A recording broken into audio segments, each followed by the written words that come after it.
Hello ratbags, it's Jade. Welcome to Stranded Deep, the ending and how to complete the game for PC, Xbox and PlayStation. If you don't know, Stranded Deep, when it launched on Xbox and PlayStation a few weeks ago, it had the ending, something that PC didn't. That was a bit of a surprise for PC players who obviously have been supporting this game throughout early access, and they were kind of a little bit pissed, and I can kind of see why. The PC experimental build is live today, so if you want to, you can experience it on PC for yourself, and obviously Xbox and PlayStation, you have the ending. However, there are some subtle differences, well, one big difference between the PC ending and the games console ending, so I'm going to show you that, and I'm going to show you how to complete the game. No matter what system you're playing it on, this is how you complete Stranded Deep.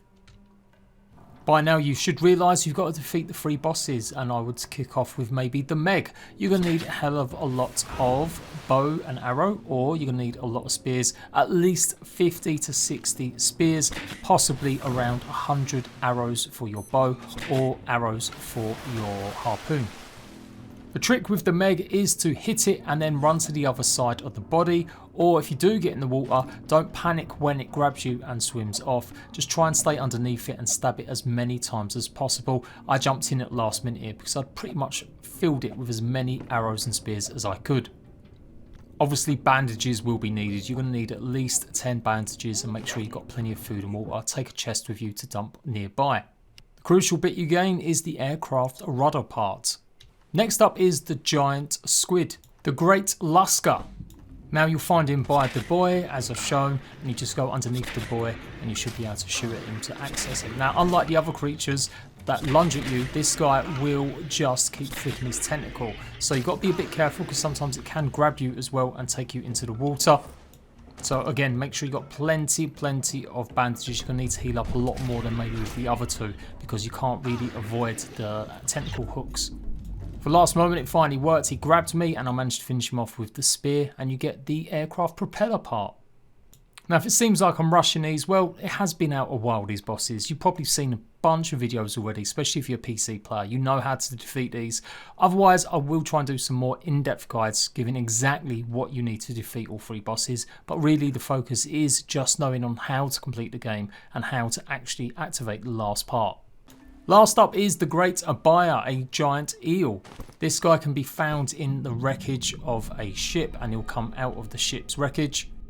Then it's simply rinse and repeat exactly like you took out the Meg, just avoiding any lunges he does. I got lucky. After a while lunging at me and trying to move out the way, he kind of got stuck underneath, so I was able just to keep shooting at him from relatively safety up on top of the deck of the shipwreck.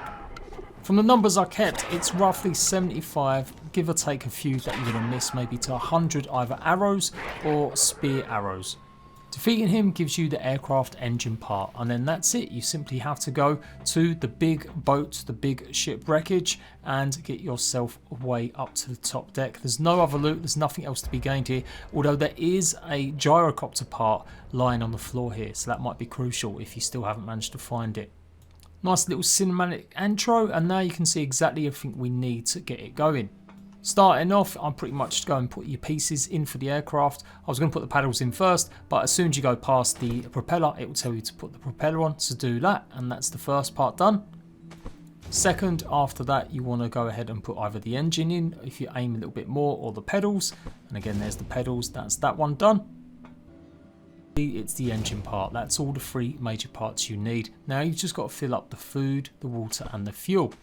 You can see I'm showing you how much of these food rations goes in, how much it replenishes it by. So at least 2 of them will replenish a quarter, but you can actually use meat, you can use fruit. It's pretty much all the same thing except fish. You can't use uncooked fish.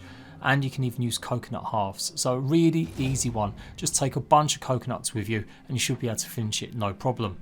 Obviously, depending what you're using, I'm using 2 water jars here, so you need 2 and a bit really just to top it up completely. For the jerry cans, you're going to need 2 100% jerry cans filled with fuel, and obviously you get the fuel by making a fuel station and putting potatoes in it. That was just a little 25%, you can see it only fills up half a quarter. And now I'm finishing the job up. I've got 100% in this jerry can. That's going to fill it up by halfway section, and then I've just got a bit more left over. Once that's complete, you are done. You have fulfilled everything you need, and it's simply just a case of getting into the aircraft and escaping. You're left with three options: yes, go ahead and leave, save the game, or no, I'm scared. You will kind of return back to the pre-moment if you want to. If you want to do the ending, you'll end up being just where you last saved it before you took off. So if you want to just carry on exploring, you can do. It's funny how he's managed somehow to learn how to fly a plane. Like, maybe this was obviously just a skill, but considering he's not been able to, you know, get himself a sun hat all this time. Then all you got to do is just go ahead and pull all the levers. It will eventually get you to the runway to take off, and you are away. Now, as I said, some people on PC are a little bit pissed off. They've spent a long time supporting this game, 5 years in early access, and they didn't get the ending before console. The way I see it, console development has helped fund PC. I think there must have been a point where developers must have got really low on money. Stranded Deep's never been an expensive game, and it's often been on sale for the last few years. So in terms of how much revenue, even though they've sold maybe nearly 1 million copies, it's still probably not enough to sustain them working on this game over that time. So they probably needed that console money. Was it a big deal? I guess so, but console was still lagging behind in lots of content. We don't have giant creatures at the moment as of recording this, a couple of weeks after launch or so, and there's a bunch of other stuff changes. I don't think we've even got the female characters. Also, we've got no split screen either. So I really do hope the devs, Beam Team Games, really add this for console in the future, and I kind of hope they do add some extra endgame loops. I feel a little bit disappointed with Stranded Deep. It's a good little survival game for sure, but the ending and the way it doesn't really just loop back enough that you can carry on just enjoying it is a little bit rubbish.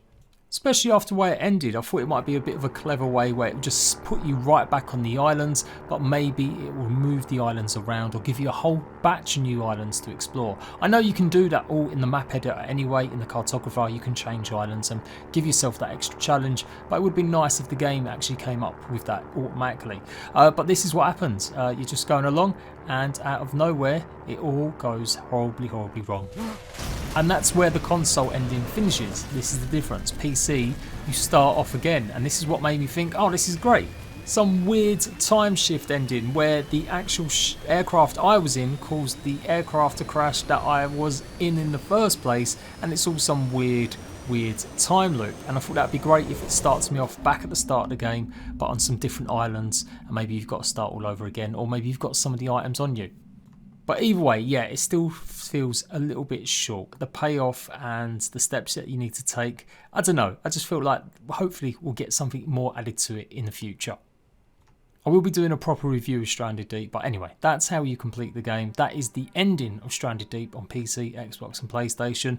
After 5 years, has it been worth it? You guys let me know in the comment section. What do you think now? There's definitely still replayability with the cartographer, and on PC where you can really customize each individual island. It's fantastic. I do believe mod support is coming a little bit better in the future as well. But for console owners, yeah, it's just a little bit disappointing. There's not enough in there right now. Hopefully they do add that co-op in some way or another, either split screen or proper co-op at least, where you can play online with your friends, and we do obviously get all the rest of the content that PC has. We've still got a few months to go, but they are planning on leaving early access on Steam in the next few months.